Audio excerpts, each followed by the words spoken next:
Olá! Hoje a gente vai fundo em uma questão que é assim, a base de toda a ideia de justiça. O erro humano. Aquele que acontece por trás da toga. Sabe, a gente aprende que um juiz parcial é uma contradição. É que todo o sistema de justiça, ele se apoia numa ideia, a imparcialidade. A gente imagina aquela balança da justiça, sabe? Cega. Um juiz que é totalmente neutro, o que é essencial para qualquer julgamento ser justo. Porque, vamos combinar, sem isso a coisa toda desmorona, né? Pois é, mas será que nossos cérebros são mesmo programados para essa imparcialidade toda? É aqui que a psicologia entra e meio que joga um desafio na nossa cara. A grande pergunta é: se a imparcialidade é obrigatória, o nosso próprio cérebro, a nossa biologia, deixa a gente chegar lá de verdade? Então vamos mergulhar nisso. Para entender esse desafio, a gente precisa primeiro dar um passo para trás e entender como qualquer mente humana funciona na hora de tomar uma decisão, incluindo, claro, a de um juiz. E a base para entender isso tudo vem de um trabalho, olha, revolucionário de um cara chamado Daniel Kahneman, que ganhou até um prêmio Nobel por isso. Ele descobriu que a nossa mente tem, na verdade, dois sistemas operacionais distintos. É como se tivéssemos duas formas de pensar, dois modos que ficam ligados o tempo todo na nossa cabeça. A diferença entre eles é gritante. Pensa assim, o sistema 1 é o nosso instinto, o nosso feeling. É super rápido, automático, não gasta energia nenhuma. Ele que gera aquelas impressões e intuições imediatas. É o piloto automático do cérebro, sabe? Agora, o sistema 2, esse é o nosso analista. Ele é lento, pensa nos detalhes, precisa de concentração. É o cara que raciocina e articula as coisas. E aqui vem o pulo do gato. O sistema 1 é muito propenso a cometer erros, a ter vieses. E o sistema 2, que deveria ser o fiscal, às vezes, bom, ele é meio preguiçoso. E é justamente aí, nessa dinâmica entre os dois, que o perigo aparece. O sistema 1, para economizar nossa bateria mental, vive criando atalhos. O problema de verdade começa quando o sistema 2, que é o nosso guardião da lógica, simplesmente engole esses atalhos sem nem mastigar, sem questionar. É daí que nascem os erros sistemáticos. E esses erros sistemáticos têm um nome: vieses cognitivos. E é super importante entender uma coisa. Isso não é uma falha de caráter, não é maldade. É tipo uma característica de fábrica do nosso hardware mental, sabe? Uma programação que, sem a gente nem perceber, pode acabar desviando completamente o rumo da justiça. Ok, para isso ficar menos abstrato, vamos para um exemplo prático. Imagina um cenário super comum num tribunal, um pedido de indenização por dano pessoal. A pergunta é, como um juiz decide qual é o valor justo a ser pago? Bom, a primeira coisa que aparece no processo é isso aqui, o pedido do autor. Digamos, 5 milhões de reais. É um número alto, né? Parece até meio aleatório. Mas o ponto é, esse número, antes mesmo de qualquer prova ser analisada, já começou a trabalhar no subconsciente. E isso nos leva direto para um dos vieses mais famosos, o viés de ancoragem. A nossa mente tem essa mania de se agarrar na primeira informação que aparece. Então, essa âncora de 5 milhões, mesmo que pareça um absurdo, vira o ponto de partida para tudo.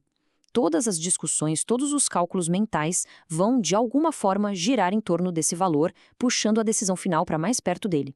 Agora, vamos deixar um pouco os números de lado e pensar em outro tipo de âncora, uma que talvez seja ainda mais poderosa, a tal da primeira impressão. Aqui a gente entra no perigoso viés de confirmação. É uma ladeira escorregadia mesmo, olha só. Primeiro passo, o juiz lê as primeiras coisas do processo e pronto, forma uma opinião inicial.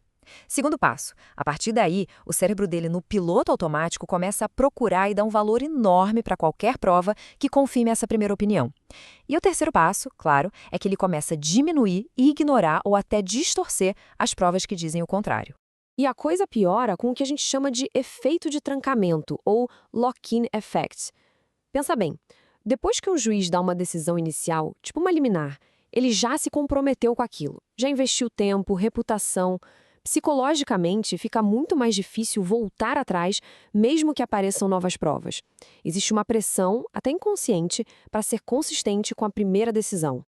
Então, peraí, se a mente humana tem todas essas falhas de fábrica, digamos assim, surge uma ideia bem moderna. E se a gente simplesmente tirasse o ser humano dessa equação? A ideia é tentadora, não é? Se o problema está no nosso cérebro com todos os atalhos e emoções, quem sabe um juiz de inteligência artificial, um algoritmo frio e lógico, pudesse ser a resposta para uma imparcialidade perfeita. Seria a solução, certo? Bom, Não tão rápido. É aqui que a gente esbarra num problema novo. O tal do viés da máquina, ou machine bias. O negócio é que algoritmos não são entidades mágicas e neutras. Eles aprendem. E aprendem com o quê? Com os dados que a gente dá para eles. E aí se cria um ciclo vicioso, olha só. A inteligência artificial aprende analisando uma quantidade gigantesca de decisões judiciais do passado. Só que essas decisões, bom, elas foram tomadas por juízes humanos e estão cheias daqueles vieses que a gente acabou de ver. O que o algoritmo faz? Ele aprende a replicar esses vieses humanos. O resultado final não é eliminar o preconceito, é automatizar e até amplificar os nossos preconceitos históricos. Ok, então, se nem o cérebro humano é perfeito e nem a máquina é a solução mágica, para onde a gente corre? Onde é que está a esperança de encontrar justiça? Bom, a resposta talvez esteja num lugar que a gente não espera. O ponto central aqui é o seguinte: saber que os vieses cognitivos existem não é motivo para a gente jogar a toalha. Pelo contrário, é o primeiro passo e o mais crucial de todos. Isso mostra que a imparcialidade não é um estado de ser, não é uma coisa que o juiz é. É uma coisa que se faz, um esforço contínuo a cada novo caso. Como a própria análise que estamos explorando diz, seria muita ingenuidade achar que um juiz consegue, de repente, colocar de lado todos os seus valores, todas as suas crenças, para dar uma sentença. Juízes são pessoas, com história de vida, com tudo. O grande desafio não é tentar apagar essa humanidade, mas sim saber como lidar com ela. E aqui está a chave de tudo. A verdadeira imparcialidade acontece quando a gente usa aquele nosso sistema 2, o analista, o pensador lento, para fiscalizar o nosso sistema 1, o intuitivo. É o ato consciente de parar e se perguntar: opa, peraí, por que eu estou tendendo para esse lado? Isso é por causa das provas ou foi só uma primeira impressão? Será que eu não estou preso naquela primeira informação, naquela âncora?